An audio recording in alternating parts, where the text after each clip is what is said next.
This week's episode of This Is Only a Test is made possible with support from Storyblocks. Every creator should try and have a Storyblocks membership. They make it easy for you to bring all your stories to life without having to worry about time, budget, or additional resources. Storyblocks has an ever-growing library of over 1 million high-quality, royalty-free, high-quality assets, including 4K footage, music images, Premiere and After Effects templates, really the things that would cost you a lot of money if you were to buy them separately. You can even use Storyblocks if you're a member of a large creative team or marketing agency.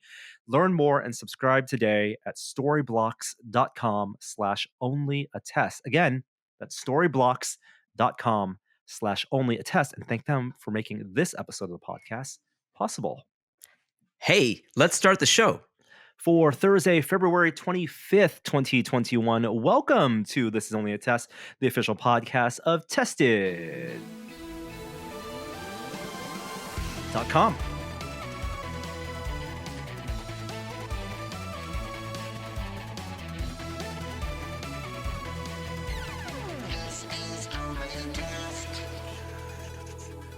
Whoa. Wasn't I just saying last week that it was the slow time of the year for news, all things tech and science, and then over the past 7 days, crazy amount of stuff has happened. So I'm really excited to be joined by Jeremy Williams. What's up? And Kishore Hari. Not just news from this planet either. Oh that's my God. What's exciting. Yeah, that's right. Extraterrestrial news, things happening off-world, literally. But how are you guys doing? I'm well. You want to know what's out of this world? Is having your very first game published. So I have my first credit in a Digital Eclipse production of the Blizzard Arcade Collection. And I was able to download it on Switch and see my name in the credits. Congratulations, it's a big there. Deal. So it absolutely is. This was announced at BlizzCon. For folks who don't know, who only know Blizzard from, Warcraft. They made games. They developed games. Didn't they make that Superman side-scrolling SNES game way back? The Death and Return of Superman. That's not in this collection, though. No. But what were the games that were put in this collection? Rock and Roll Racing, Lost Vikings, and Blackthorn. And when I joined Digital Eclipse, this was already in progress, and so I was able to jump on sort of late in the game. But so my contribution was minimal, but it was still there, and I can see some of my work, and it's cool. It's like, but you know what? Like, I always wondered what that would be like to download a game on a console that you worked on and see your name in the credits, and I think I did kind of romanticize that a lot more than it deserved to be, because it just looks like it always did. Like, it's the same thing you've been working on for months and months and months. It's just on a different screen. Like, that's like the it's on everyone's screens. Everyone who bought it. But did you sit the entire family down and be like, kids, check this out? But seriously, is there a favorite of the collection? You know what's funny is over the course of you play these games a lot, right? So over the course of the development, my favorite changed to all three games. They really as a kid, I loved. I had played Lost Vikings and Blackthorn on PC. Rock and Roll Racing was not on PC, so I actually never owned a SNES. Which, if they'd known that at Digital Eclipse, they probably would not have hired you.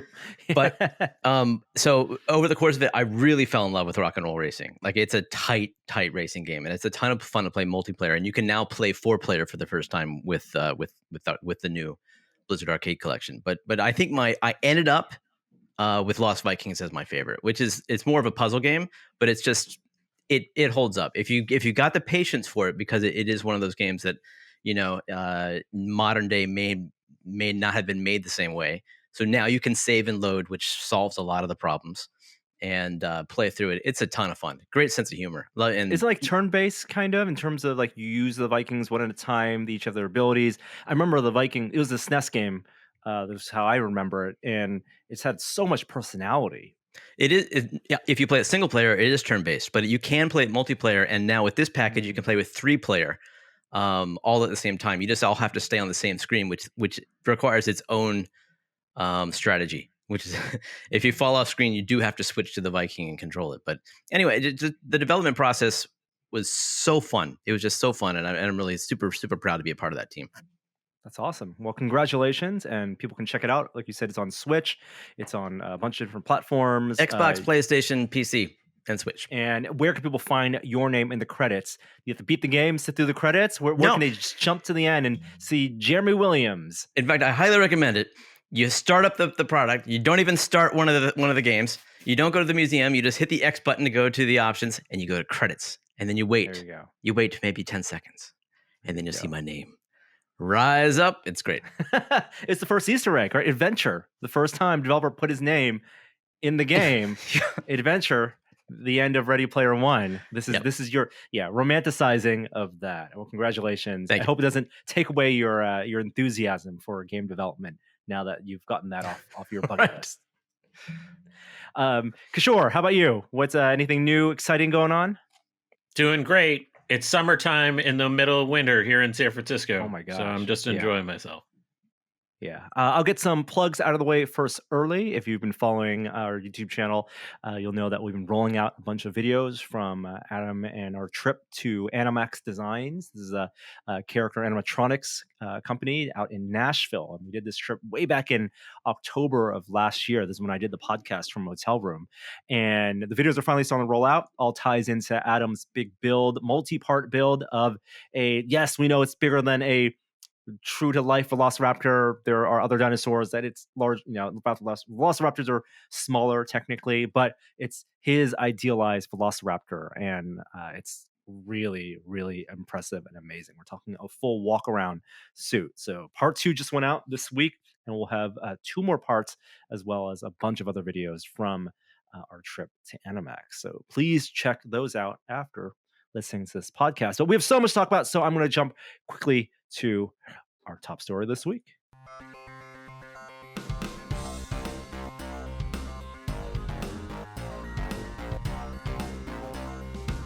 Top story this week. You know, after recording the podcast last week, I was so worried that we were going to jinx it. I had this this sinking feeling in my stomach. We were so optimistic, so enthusiastic about, as we put the podcast out, the landing of NASA's Perseverance rover on Mars, that I almost couldn't bear to watch and follow along, because I just had this, I almost couldn't sleep that night before on Wednesday night. But of course, as you all know, things did go well. And so I want to hear from you, Jeremy and Kishore. How did you guys follow along, and what was it like to go minute by minute during that 7 minutes of terror live stream? Jeremy, why don't you go first? Did he freeze? Jeremy? Nope. Jeremy's not interested. Oh, he's literally frozen. Oh no. He's frozen. Jeremy needs to reconnect. Not interested. I did a Twitch stream with our friend Trace Dominguez and watched the entire landing live, or at least live on speed of light delay from Mars. It was riveting. Trace and I went through like all the different scientific equipment on board. There's a bunch of people that listen to this. Is only a us that showed up in the chat and asked questions. It was a lot of fun. And then when it was that time, when we were waiting for signal, we just kind of shut up and watched the drama unfold. And I literally was on the edge of my seat, like with my hands in front of my face, just nervously awaiting that confirmation. And it was the coolest thing in the world to hear them say Tango Delta when touchdown was confirmed, and seeing again the celebration. But it pales in comparison to what came following. I knew we would get an image from Mars within a few hours, and later that night we got the first image of Mars in color, and it looked better than I thought. And instantly there was a community of people using those images to do some photogrammetry, which was totally fascinating. And they know that because of where those pictures came from, you can do a lot of math and do some stuff, simply in like GIMP or Photoshop. But it was Friday during the press conference that I just unashamedly cried when I saw the video footage and heard the sounds of Mars. It was breathtaking to feel connected to something from another planet that I've only ever seen in a movie. But to see the real images come to life, I mean, I know it's a barren rock for the most part, but I still shed a tear because it was just awesome to have that come to life in a way that it just never has before. I think you're absolutely right. We are all intellectually new and we're prepared for the type of imagery and data that we would get. We had some great imagery from Curiosity, and the anticipation was, of watching that control room. That does absolutely doesn't get old, even 8 years later, 9 years later now. Um, and welcome, Jeremy. Also, welcome back to the show here. We're talking about the reactions to Perseverance. But I don't think any of us were kind of emotionally prepared for seeing the footage and the way NASA was so smart. They have the raw image dumps, and we'll be getting image dumps over time. The stuff that's not just in the official through the comms team and the press release, the caption images. But the way they formatted the video from the sky crane and seeing like the upward angle to the parachute and seeing the sky crane depart, like that was, you said awesome, but you're right. It's cinematic and literally awesome. Like, it was. I don't think. I think because we intellectually knew what was going on, that the fact that this was from another world, um, it was real science fiction. I I love was like the lit. Oh, sorry. Go ahead, sir. I just wanted to say how impressed I was with their Eyes website, which was basically an interactive 3D representation in real time of what was happening. And so you could watch the video feed of JPL and watch everybody, monitoring all the systems. And in another window, you could have the capsule open. You could have the, Perseverance and inside of its spaceship, and watch the whole process unfold in 4K HD high res. And you could spin the camera around and watch the heat shield pop off, and then you see Perseverance under there. You see the parachute come off, and you can see the Martian surface below, and orient the camera however you wanted. And I remember talking last week about how people tend to lose interest in things that they've seen before. And this was a perfect way for NASA to let people see it as they'd never seen it before, in a way that was almost like you were a part of the process. I mean, I was well impressed by that system, and I congratulate them for that. Interactive visualization in a way. I wonder if if things had not gone perfectly, or if there were hiccups in the process, like how that would be represented in the visualization. Like, Right. in that very sense, it also felt very science fiction. Like, like you're on the bridge of Enterprise D and a probe was going down on a planet. Like that's what you would see on the LCAR screen. What Wesley Crusher would be relaying. You felt like you had that type of control. Yeah. And it's just a testament to how tuned in that team was to the public's anticipations and hunger for the content. Well, I mean, we should be a little critical of them. They missed their ideal target spot by 5 meters. I mean, come on, NASA. Um, I do think like some of the interesting stuff, especially as you watch that video of it lowering, there are these really subtle details that are different from the CG animation versus what we see in the video that are kind of like fun and important, that break the science fiction. But I thought was interesting. So like as as they're doing the separation and the stage flies away from the rover, it's using hydrazine as a fuel, which we're used to. Any fans of The Martian like has heard too much about hydrazine. Hydrazine, when it burns clear, especially in the Martian atmosphere. So when you look at it, it flies away, and you don't really see like this sort of plume of smoke that's in the CG, because when they're making the CG, they thought adding the plume of smoke was more realistic for people to believe.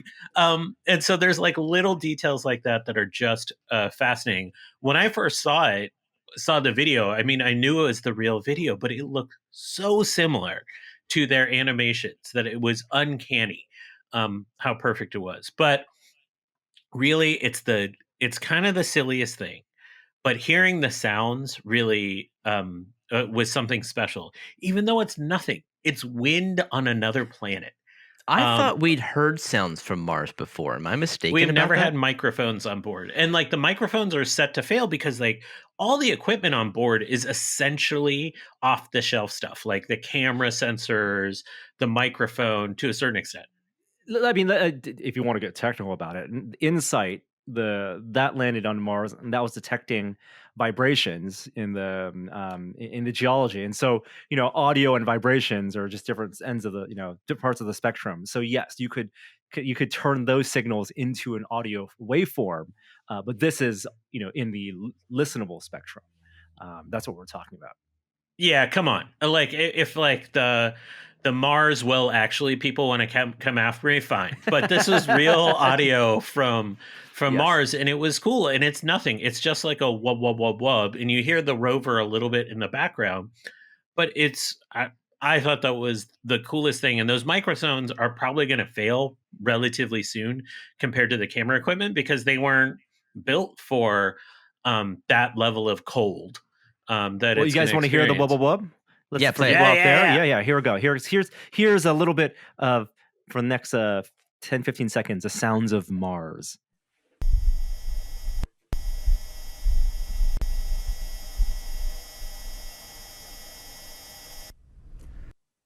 Yep. So There it's you go. literally nothing. The whirring is the rover itself, but that little like blowing of air that just sounds like somebody doing that into a microphone was I mean that's wind on another planet.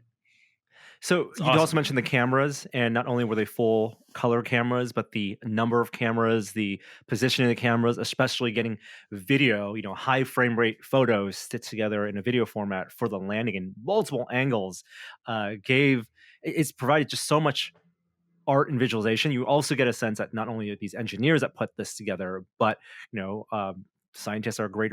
There's some beauty in like the poetry of it all, including the parachute. So two things I want to shout out. One is the hidden message in the parachute. So sure, you want to explain that, or Jeremy, want to explain that? No, Kishore, did you know about this before it was posted? No, I learned about it from one of the NASA, from one of the amateur scientists, kind of posting the decoding of the message. That's what I It saw was too. amazing. I saw somebody post on Twitter that they had discovered a message hidden in the pattern of stripes on the parachute. And they discovered this all by themselves. And they were very proud of themselves. And unfortunately, like they weren't the first to discover it. I think someone else had discovered like mere hours earlier. But that goes to show you like what an amazing like the group of people that follow this type of event are really, really smart people who would look for patterns in something like that. But anyway, if you look at the stripes on Perseverance on that parachute and you convert them to Morse code, or I'm sorry, latitude and longitude, apparently it is the location of the Jet Propulsion Lab on planet Earth. And a message, And a dare mighty message. things, which is JPL's motto. Yeah, yeah. The other part of the imagery is, of course, the mass cam is full color. The big camera, there's a zoom camera on that, and when it landed on Mars, it needs to be calibrated, and the calibration needs to be color calibrated as well. And so it calibrates off of an image that's mounted onto the rover itself. And I'll include a link to this in the show notes that JBL put out a press release, but of the actual photo it took to do the calibration of the camera system, and it's this beautiful calibration plate that has not only the color identifiers and the white and black and gray rings, but some iconography as well, representing life on Earth, and also this text says "Two worlds, one beginning," and that itself, I mean, that's a cool thing to replicate. Do you If know you if they ever, have higher bandwidth capabilities this time around? Because this video is very high frame rate and looks really good. Do you know if what they're doing this time around that's different? Yeah, they're doing multiple things. So the rover itself can do direct transmission to Earth, but they also are using the orbiters that are there, the existing ones. So every time we send a mission, there's more orbiters that end up there that act as additional relays. So they've been able to steadily improve the rate of transmission. There's always blackout time periods because of the way the orbits work, and there are better times of the year where that'll be faster. But generally speaking, communication's only going to get better to a certain extent, and then we're basically up against the speed of light. And at that point, we're talking about bandwidth and amount of data. There's the only limit is how much buffer space you want to put on the rover, because you want to be capturing data nonstop, telemetry, imagery, and then offloading to orbiters, and then you can take as long as you need, as long as you're just having a nonstop stream of data back to Earth. And then the time it takes to process, and I mean, the more is better at this point, right? Because you want to collect. I was just going to say, like, and this is just the beginning. Like what we got was the barest beginning of everything, because now the science begins. So like we got confirmation that Ingenuity, the drone, is functional. And so it'll probably start tests in the next few weeks. And it'll have a flight soon. Moxie, the oxygen generating piece of equipment on board, which is really a test pilot to generate fuel from the carbon dioxide atmosphere on there. The geologic detectors, the subsurface radar, like we can go on and on and on. All of that starts up now. And if you thought this was awesome, if we ever detect water and signs of life on Mars, like in that water, forget it. It'll be the greatest scientific discovery of our lifetime. I love that because there's the helicopter there, and you can also call it it's our off-world nuclear powered aircraft carrier. Sure, technically, right? Sure. It's sure. nuclear powered, or in Mark Watney speak, a heater. Or yes, a space heater, a planetary off-world planetary space heater. Absolutely. I thought it was cool that it actually plants the helicopter on the ground, and then it rolls away to reveal it, and then it will take off from there, rather than like having a platform that it takes off from.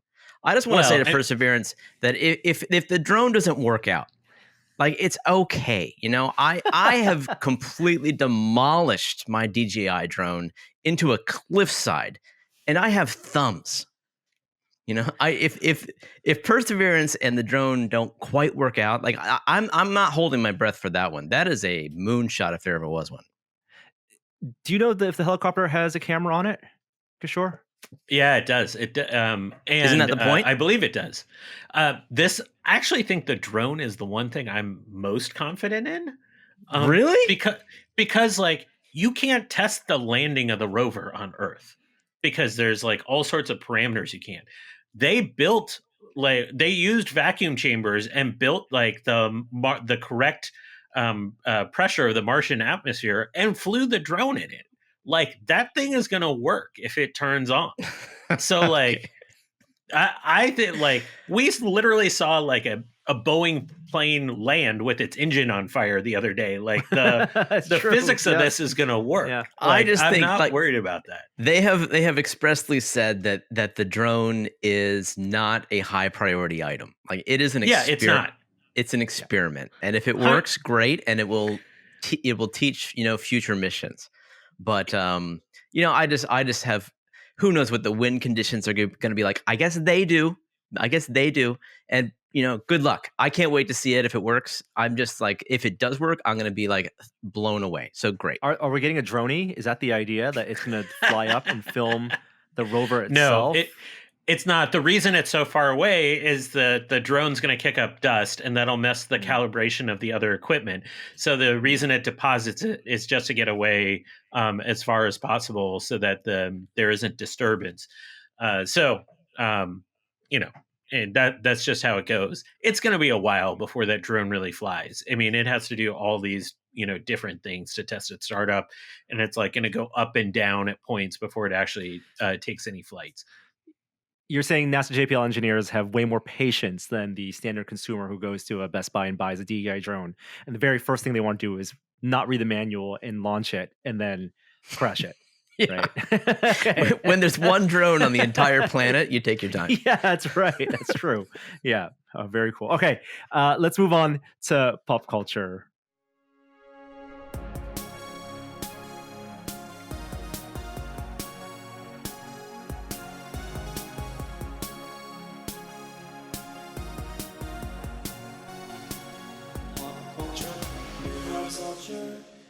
We are all caught up with WandaVision, episode 7, with 2 more episodes left, and this one's a big one.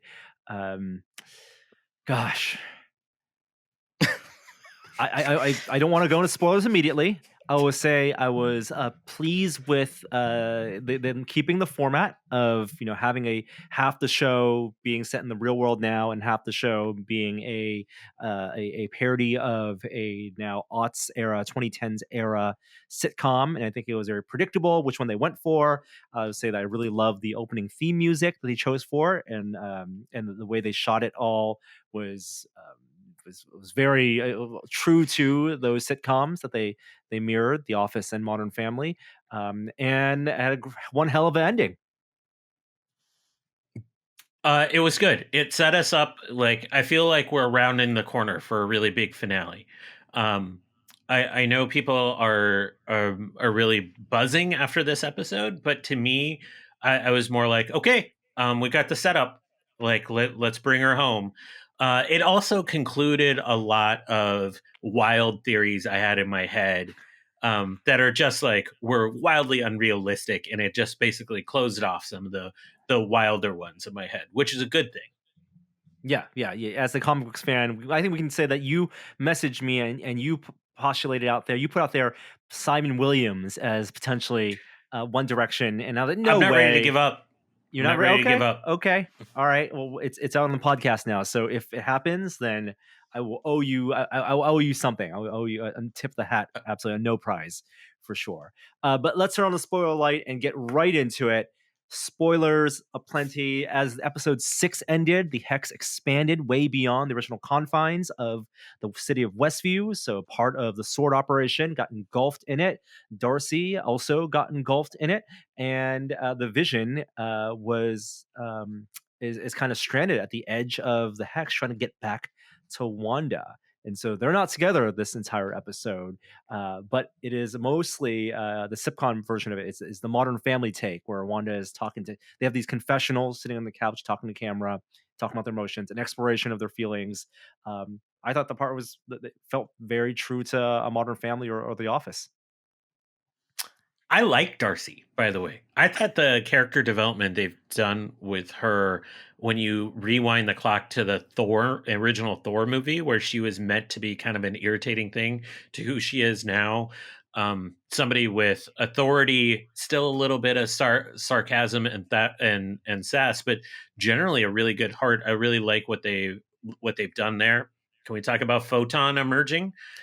Just Yeah, really beautiful. The whole Monica Rambeau meeting up with her, the anticipated physics friend, that ended up not being a big, deep comic reference. And honestly, I thought the whole scene of deploying that rover and her trying to drive into that was anticlimactic. But all just paves Was the it way for though? her getting. Well, yeah, I think it serves Was a it? purpose. It serves a purpose for almost her feel getting like into. I almost feel like they set up like a secret of some kind, almost like an invasion, with who is helping her get Okay. back in. Okay. All right. Well, that's a nice theory. What are you dropping like clues with the spoiler light up? Yeah, I know. Spoiler lights up. Okay, I didn't even think of this. So, because Shore's alluding to the fact that her friend that she met up with could be a Skrull and could be the kid of the Skrull child that she befriended in the movie Captain Marvel. Yeah, the son, I didn't son put of that together. Talos Yeah, was there dialogue in there that hinted toward that? I'm making I'll have to certain rewatch it. leaps, but I think it makes sense if they tie that together, and it doesn't really. It makes sense why there would be this set of people willing to help her that have independent technology, that have access to alien kind of rover kind of stuff. So it makes sense. But I think the important thing, you're right, that scene didn't get us anywhere. The important thing was seeing Monica activate her powers. And I think that's not just important for the conclusion of the story, but for the future as well. I think this tells us that that Photon will be a character going forward and might appear in a movie. going forward. And she's been forgetting the name of the actress. She's been great, just fantastic in the role. Yeah. Who is Photon you keep referring to? In the comic books, Monica Rambeau, the character, becomes another superhero, also taking up the mantle of Captain Marvel, but also codenamed Photon. When she and the other Captain Marvel are in the same comics, and she dresses in all white, and she has like kind of photonic light powers. Wow. And I think Kishore is absolutely right. It's been strongly hinted at that the relationship between Monica Rambeau and Carol Danvers will be an anchoring point of the Captain Marvel sequel. Obviously, there have been hints that she has strong feelings about Carol Danvers. Maybe not the best feelings either. Yeah. So, and just I think really briefly, Photon was her mom's call sign, and that was Right. in the first Captain Marvel movie. And then when she breaks through the hex, she can see the EM spectrum. Like she can see like magnetic lines coming off of like the power cables in town. And so we see like the manifestation of her powers in the way that we would expect from the comics. and she does a superhero landing when she gets knocked back by a Wanda hex blast. So she's already wearing those stripes. So we also got a big twist at the end, or not? Well, a big reveal at the end of the episode. This is Agnes being revealed as the big bad, Agatha Harkness, with a wonderful song that was played. So that the themes that were played at the beginning of each of these sitcom parodies, from the Bewitched parody to the Dick Van Dyke Show parody the Malcolm Middle one, and this Modern Family, they're all written by the team of the Lopez's, the Kristen and Bobby Lopez, the EGOT winning team of Kristen and Bobby Lopez, who wrote not only the Let It Go for Frozen and also the songs for Frozen 2, but they also created the songs for the Book of Mormon and Avenue Q. And they were brought in. They're part of the Disney family, the Marvel family, and they were brought in to write those themes. And then they wrote the Agatha reveal theme, that it was Agatha all along. And there's this really cool musical cue that's in the Agatha theme that actually has been in the motif of all the other themes that have been played so far. Yeah, Wow. they posted some sampling of that on Twitter to give you a sense of their songwriting prowess. Speaking of layers, Yeah. Speaking of layers, the thing that I've always admired about Marvel movies is that they kind of have to tell two different stories. They have to tell the story for people like me, and they have to tell a story for people like you. And the nice thing about being you is you can appreciate both stories. Whereas I really only get the one. But the Marvel universe, the storytelling, the directors and the writers, they have to tell a story to both people. In the same way that you see Pixar films showing different layers to adults as they do to kids. And that's You're why the they're kid here in this analogy, right? So I'm the kid, in a sense, yeah. And I don't know if this show works as well for me as it does for you, because I'm only getting that one layer, which usually in Marvel films is enough, which, by the way, is kind of miraculous that would be enough if there's a whole nother layer that I'm missing out on. But I'm just kind of like, I'm putting up with this show, but I'm not loving every minute of it. And I'm curious about what happens next, but it's not my favorite show ever. I think that's totally fair. I would say that Catherine Hahn has been impressive, and I would love to see her nominated for an Emmy. Just incredible performance. The fact that she even sang that song that was her vocals in there, just an added layer. I think we're not actually getting enough of the grief that underlies the entire story from Wanda. That would make this a really compelling, a closed loop of a story quite yet. So I kind of agree with you. It's not a home run yet, but it's intriguing, and it certainly sets up a lot of questions. There's a mystery to it that I think works really well with this weekly format. That being said, not convinced Catherine Hahn is entirely a villain here. And I think that'll bear out.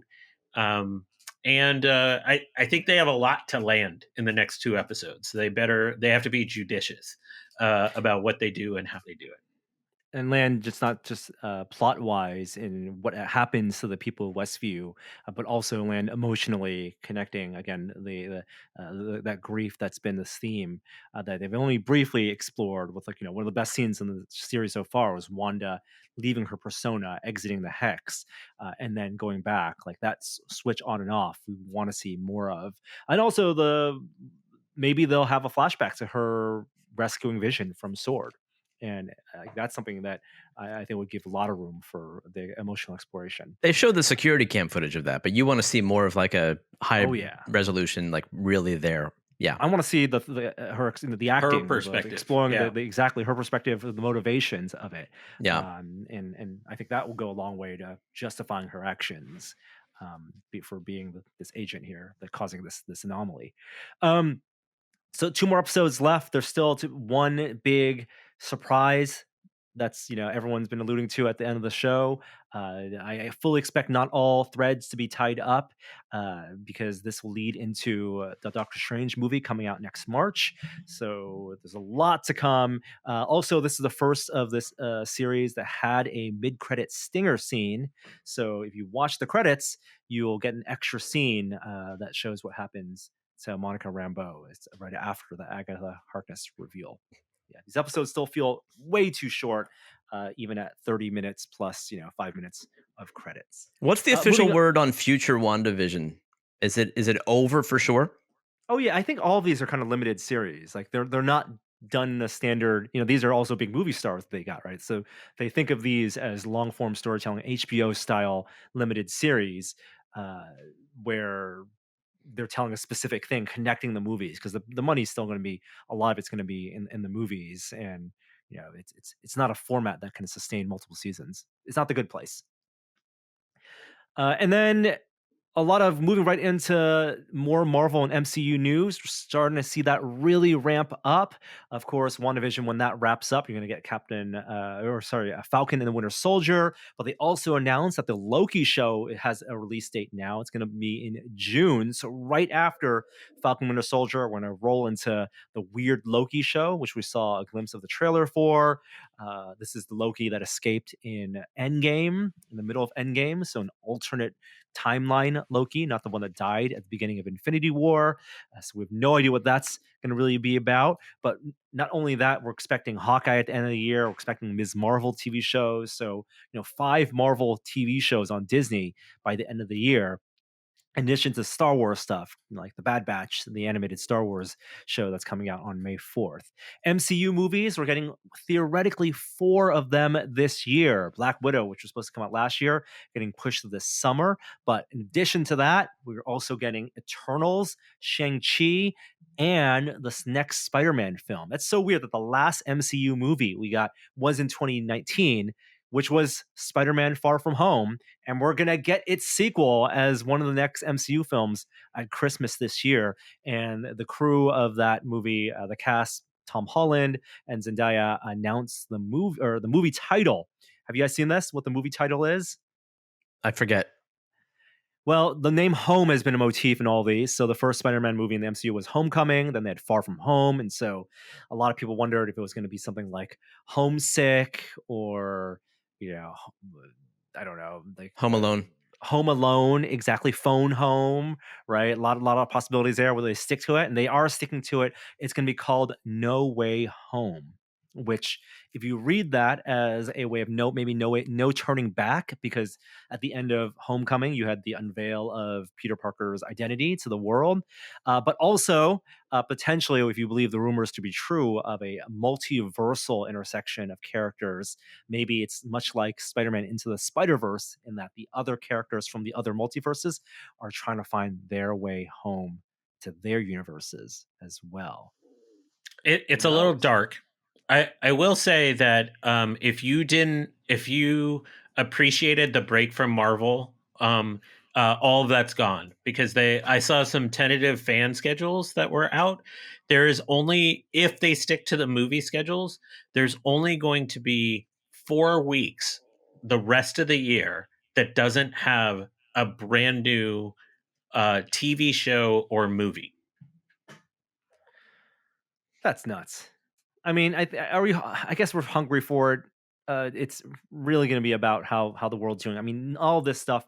Not only are these global entertainment releases, but they're intertwined with what's the elephant in the room was what's going on in the world this past year. We'll be close to a year of being in lockdown for us. So I hope the companies are smart about this. And the Disney Plus stuff makes a lot more sense because we can watch that at home. And I think they've invested so much money in the movies and they believe in the cinema experience that I'm happy to wait. And when it all becomes safe and when we all feel comfortable, then happy to go back to theaters and watch these. Well, I'll watch one every week. as you say, we still don't know when when COVID is going to be over, and there's entirely the possibility that any of these films will be on Disney Plus for $30 or whatever it is that the next Disney film is going to cost, which comes out on the next first week of March. So I think it's that was a one-time experiment with Mulan that really backfired. I don't think that's going to happen again. I don't think backfired so much as much as gave them enough data so that they will not do this for their big MCU movies. Because they have the MCU TV shows to drive up subscriptions, and the way accounting works, it's not just like we'll make we'll make money. 1 million people will pay $30 to watch it. The way the accounting works, and the way the departments work, the theatrical department of the studios wants their $1 billion box office gross. Well, I'm just saying, it's like if people can't go to the theaters, that's not an option. Yeah, and it's true. It's true. Yeah, and it wasn't just a thing with the one film. They're doing it again with Raya and the Last Dragon, like they in are, 2 weeks. and absolutely, and the reviews are out for those the social media reviews, and everyone's loving it, but I think they're making calculated decisions where even a movie like Raya and the Last Dragon, it's a new IP, and so they did the math, right? They did their bean counting, and they think that okay, that one. And even to some of the Pixar films, how they talk about those slates will be released on Disney Plus as well. It's they count those slightly differently. They value those differently than an MCU film because those are, if the theaters are open, those are surefire, $1 billion grosses, and you're not going to get that with a Disney Plus $30 to watch that movie. Which is obviously a very different model than the HBO Max model because they're putting everything on HBO Max. One big movie, one big tentpole every month. Godzilla vs. Kong coming out next month, as well as the $70 million in addition to a Justice League production of Zack Snyder's Justice League. There's a big story in Variety this week. Was it Variety? I want to say Vanity Fair, sorry, that explains some of the makings and machinations that went into this new edit of Justice League, and a lot of it illuminating about Zack Snyder's reason for going back to this film, and it's not just because of the fandom outcry and the call for it, but also the personal tragedy behind it. And this film actually will be dedicated to his daughter who passed while he was making the film, and it'll be a fundraiser for suicide awareness and prevention. So that's all, thankfully, for a good cause. DC's they're moving on with their big franchises as well. They announced that they're doing a Blue Beetle movie, which is going to be interesting. This is, again, a very relatively unknown character in the DC universe. Assume, Jeremy, you've not heard of Blue Beetle? That's correct, Norm. I used to drive one, though. That's true. Yeah. Is this Ted Kord or Jaime Reyes? It's Reyes. Oh, good. Yeah, it's not going to be Ted Kord. The original Blue Beetle was a Silver Age superhero who was very much an Iron Man, but more comic relief. It was a rich inventor who once wanted to be a superhero. But this will be the modern incarnation, which has a little bit more of the techno organic powers. And it also will be a Latino superhero. Much like Miles Morales. Oh, speaking of Miles Morales, going back to MCU, did you see that the whiteboard that they showed in the video to reveal the name of Spider-Man No Way Home had this spiderweb outline of the title is drawn on a whiteboard, and fans are saying that spiderweb outline looks like the shape of Puerto Rico, and Miles Morales is half Puerto Rican. So, might this be a hint that Miles Morales is in the new Spider-Man film. Maybe I think wishful thinking. That might be a lot to pack into the film, but I think they're going to bring him eventually into the MCU. It's such a good character. Two things in pop culture that, oh gosh, there's three massive downers this week. One in tech we'll talk about, but two in the world of pop culture. One, Cinefex, the magazine, announced that they are closing after, I believe, 35 years, I want to say, of running this movie magazine. For so many people, magazines like Cinefex, Starlog, were the only ways that fans of genre films and movies got a sense of what how these films were made and the special effects, and they inspired so many of the artists and in the special effects industry today.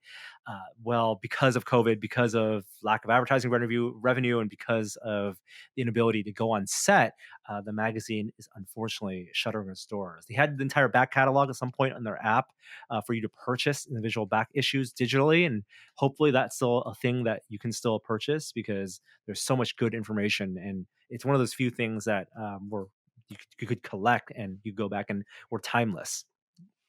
So RIP Cinefex. So many people that I think we've met and worked with on Tested over the years talk about this magazine as being such a source of inspiration, including people like Kate on the team talked about Cinefex a lot, and Sean. So many. It's a huge loss. Yeah. The other huge loss this week, kind of a surprise announcement that the EDM duo of Daft Punk, who could argue was one of the founding fathers of EDM, they are breaking up. That's a big deal. Is it a big deal? I mean, we've got their entire catalog. It's still there. We can listen to it. It's like if REM broke up, it'd be like, okay, great. But they've made You're 1,000 not albums. Relevant, like their new content, not relevant. I'm just saying, it's like, okay, they're humans. Go on with their lives. They're probably going to continue to make great music. They just won't be Daft Punk, and it's going to be fine. Wait a minute. Enjoy their catalog. They're human? I don't know about this. They're French. Know about this at all. I mean, in the world of movies, they're obviously very well known for the sound, doing the score and soundtrack for Tron Legacy, and then they've done collaborations since then and re-releases of their original music. And I think in the wake of that announcement, there've been a lot of really interesting audio pieces and deconstructions of their music, showing how they innovated in sampling and remixing, creating their most iconic songs, and all of that. Just you don't appreciate, I guess, you don't appreciate them until they're gone. So even if they never made music again, I didn't want to know that they were broken up, right? That they're taking their helmets off. Right, they could have never released a new CD ever, but they could have still existed as Daft Punk.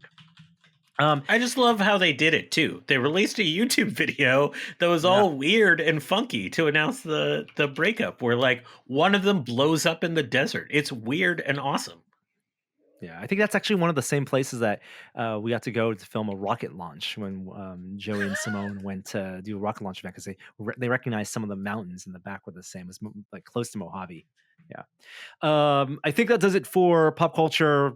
There's so much to go over. So before we move on to tech, I want to let you know again that this episode of This Only Test is made possible with support from Storyblocks. And we all know that video is one of the most effective ways to capture your attention, but storytellers of today are challenged with creating more video content at higher quality than ever before. And thankfully, Storyblocks makes it easy to keep up with the growing demands and expectations of modern video content, so you can bring all your stories to life and stop sacrificing your vision due to lack of time, budget, or resources, or actually spend those resources in the places that are going to get you creatively engaged. Every creator should try a Storyblocks membership, and with their affordable subscriptions, you can stay on budget while telling the best version of your story. Storyblocks is a growing library of 1 million high-quality stock assets, including 4K footage, After Effects and Premiere templates, music, images, sound effects, and more. And the assets are royalty-free. Super important when you're looking for music. And with their unlimited all access plan, you get unlimited downloads of everything in the Storyblocks library. And if you're a member of a large creative team, marketing agency, or media organization, Storyblocks has your back with comprehensive coverage of your entire company that enables you to distribute wherever, whenever. Learn more and subscribe today at storyblocks.com/onlyattest. Once again, that's storyblocks.com/onlyattest. And let's quickly cue up the tech theme. Here we go.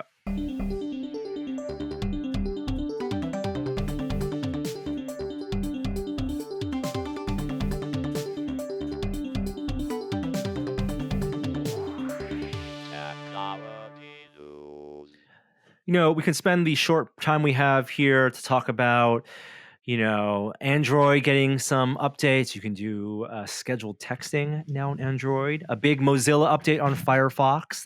You do picture-in-picture, which is one of their best features of 2020 for watching YouTube videos popped out on your browser. Sony has a massive camera coming out, but Spotify announced they're doing hi-fi quality streaming coming in the future to make your $550 AirPod Maxes more worthwhile. But none of that matters because announced just this week, another RIP, Fry's Electronics has shuttered its doors.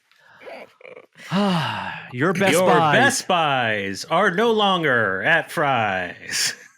Guaranteed. I was introduced to Fry's when I started my job at PC Gamer, and everyone said, if you need you need parts here in California, where you go is Fry's. We don't have Fry's back east, so it was all new to me. And it turns out that all of the different Fry's establishments had kind of a different theme going on.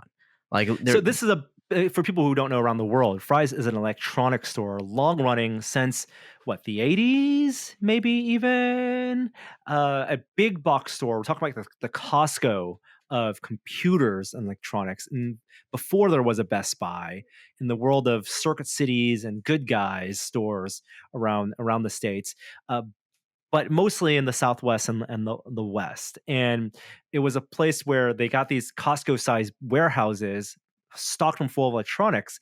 But as you were saying, every Fry's, the curious thing is every Fry's was given the opportunity to showcase a different aesthetic theme. What were some of the ones that you remember? The Wild West is the only one I ever went to. That was the one down near Stanford, right? They had... There was a UFO one that was Tesla pretty famous. coil, right? A science fiction one with Tesla coils inside.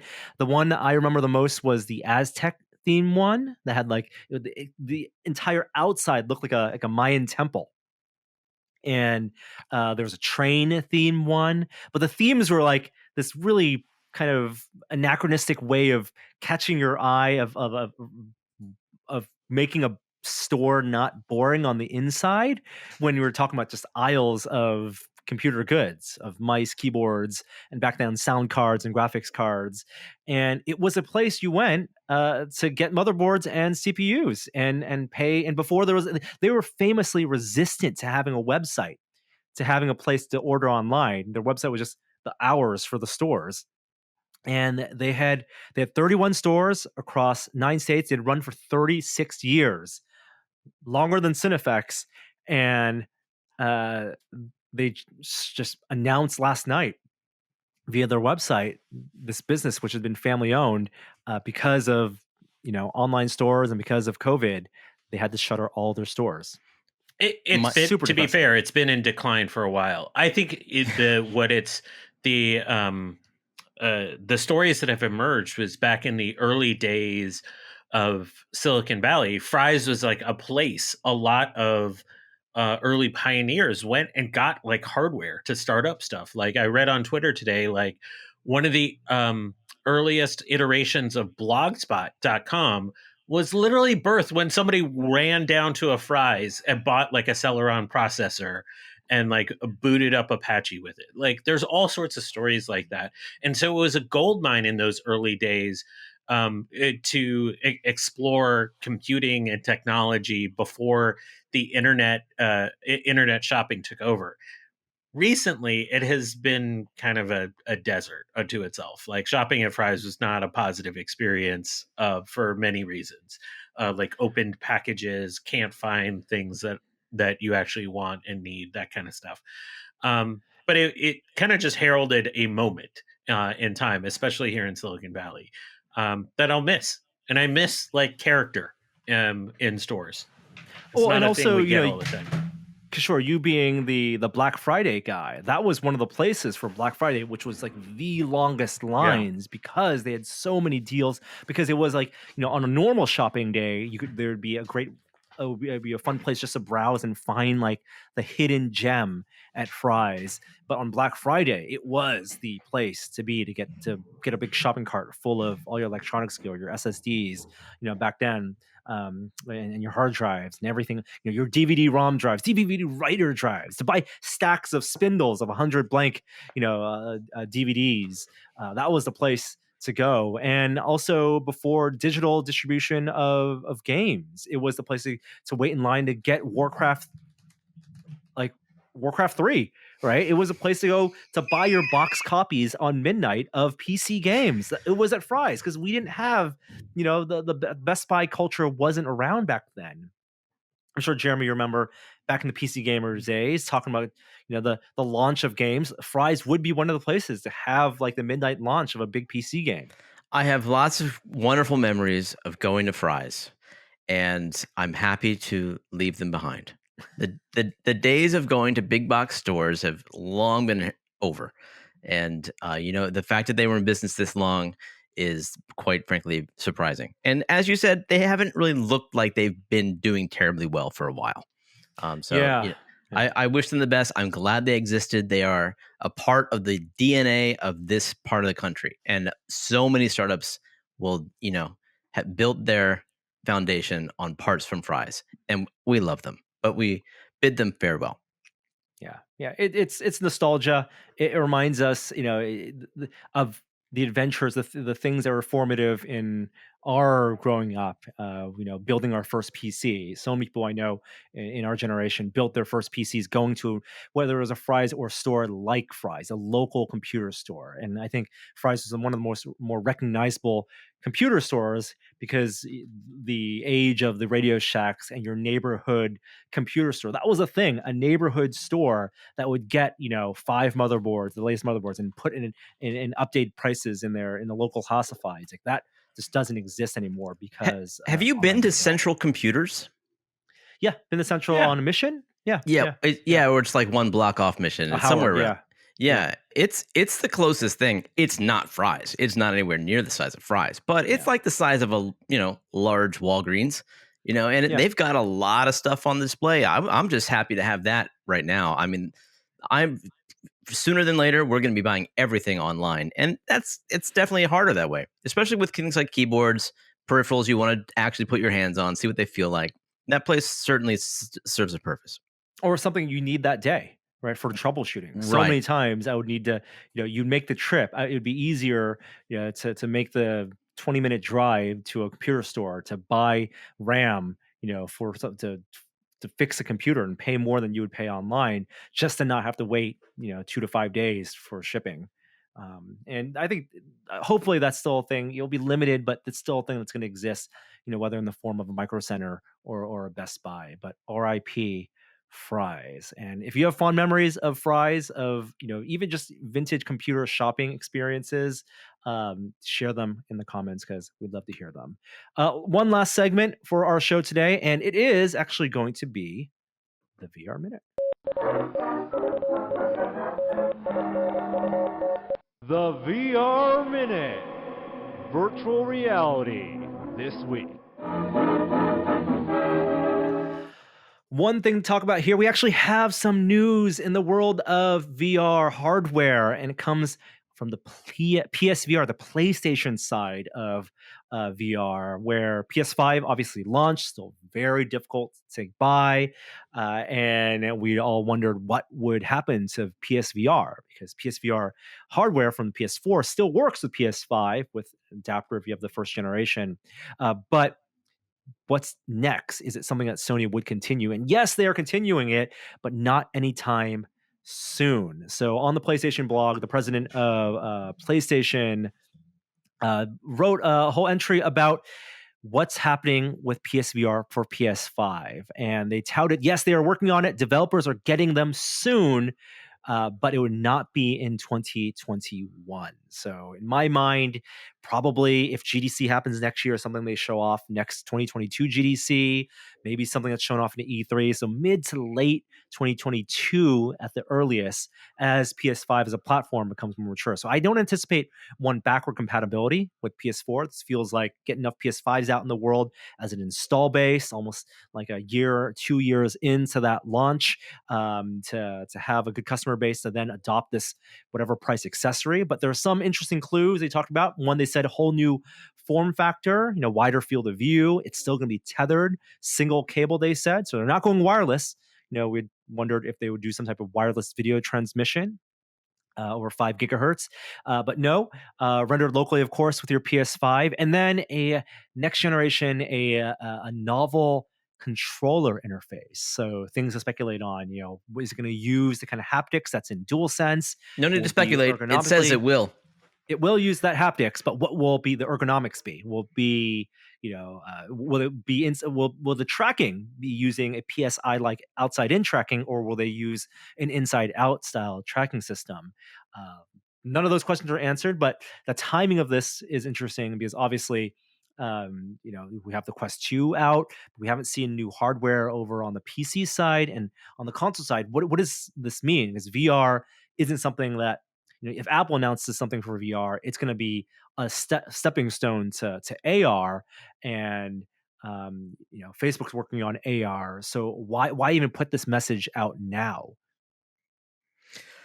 Yeah, that's a good question. I'm not sure it's going to affect anybody's buying habits. I mean, even if you can find a PlayStation 5 right now, it's not like, you either want one right now or you don't. I don't think there's a lot of people in the queue for one that are, hitting refresh on now in stock who are still wondering, maybe I won't get one because it may not have PSVR. So it's a good question. I'm not sure why they came out with this announcement now, other than maybe just to quiet the small, for them, set of VR fanboys that are also PlayStation fans. The PlayStation VR, as successful as it was, still represents a small percentage of all PlayStation 4 owners. So, I'm glad that they made this announcement. I'm excited for it. The thing that I'm most excited about for the PlayStation 5 is the haptics, and I've always thought that they would lend themselves great to virtual reality, even as in the gamepad format. Some of the greatest PlayStation VR games were ones that didn't use the wands, that used the gamepad, because it did have tracked gamepad in unlike the PC, and it lends itself to all of the touchpad as well, and there's a lot you can do there. But those haptics are really, really interesting, like way more so than the higher level processor, better graphics for me. Anything on Xbox, it's those haptics in that gamepad that I'm most excited about. So to bring that to VR is a very, very good thing. I'm excited about it. And you think about their competitive advantage, as a platform. The obvious comparison is with the Quest 2 at $300. If someone's making a straight up purchase decision, how do you compete with an all-in-one unit that's $300 versus something you have to buy a PS5 for and then buy an accessory for? It's obviously a higher price, but I think those are, while it's all VR, it's different comparisons because I don't think people think of it that way. At that point, come 2022, hopefully their audience base are not going to be people thinking about whether they should buy a PS5 at all for VR.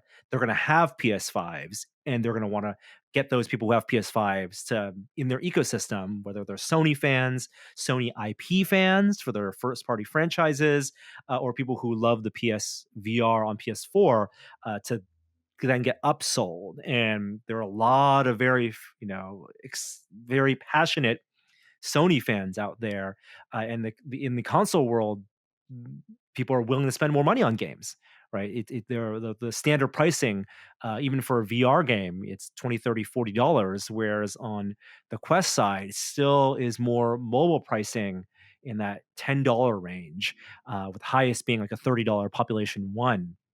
And maybe that's because of processing, right? When you think of what you can render on the Quest, things look good and they're absolutely very playable, but you're still thinking this is a cell phone powered device running a VR game, where on the PlayStation with the graphics of a PS5, which exceed what you get on most even desktop PCs, there's opportunity to do some really outstanding visuals, and also asymmetrical game experiences, which they only dabbled in with the first PSVR.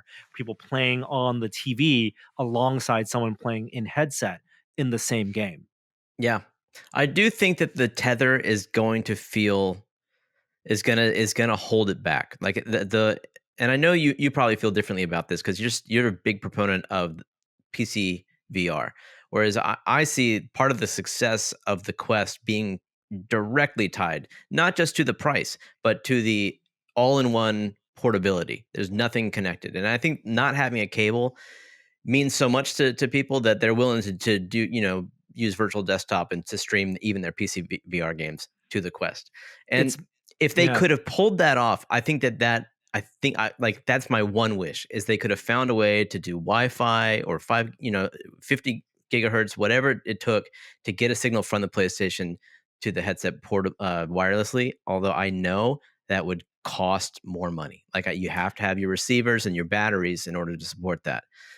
But I honestly think like that right now is such a tipping point for people that a year from now, it's going to be even more of a pain in the butt to have a big cable connecting yourself to your gaming platform. And it's not just convenience on your end, not being wrapped up in a cable. It's mobility of where you can play the game. Any room in your house, super easy setup, and also the shareability of it when we're able to visit friends' houses to get other people on board, as opposed to locked into wherever you have your PS5, whether that's your living room or your bedroom or wherever. Maybe that's why this press release was put out, because if they're starting to get these units to developers, if they didn't put the press release out, leaks would likely come out, and then they can't control the narrative and messaging, and we would be too focused on the specs and the feeds of it all, and like, oh no, it's a tethered device. But they laid it all out there. They're going to make it ergonomically driven, wider field of view. Yes, it's tethered. Get that information here out now, so the expectations are set as they get these out to developers. It's exciting. More competition is always good. I think there's plenty of room for different VR headsets to exist, coincide, and for enthusiasts or for people who are in the console world or not in the console world. I've seen questions from listeners wondering if should they wait for PSVR 2 or whatever this is called. If you're looking to get in the VR right now, $300 for a Quest 2, it's kind of can't be beat. Or $200 for a Quest 1, right? Or 200, exactly. And don't wait. If this isn't going to come out for over a year, there's no point in waiting. Get something you can play now. And honestly, if you found out VR is not for you, if you realize you're not going to use it, you could probably offload it for a good amount of money as well. That does it this week for the podcast. Any things you guys want to shout out before we go?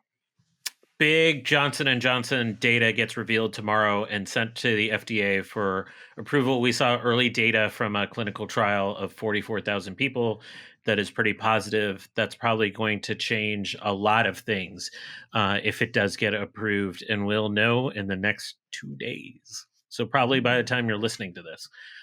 So it'll have a huge impact on the course of this because that's a single dose vaccine. Yeah, cool. That's very, very exciting. An outro, Jeremy, anything from you? Sorry. No. Check out the Blizzard collection. Check out Jeremy's credit. Go straight Let to him the know credits, about though. it on Twitter. It's fulfill his dream, being a certified game developer. And this week's outro, courtesy of Great Job. Last week's actually was from Black Powder Engine. Sorry for misspeaking. This one is from Great Job. Looking for more outros as always. And this one I have not listened to yet, but here it goes. Hi there, I didn't see you. Tested.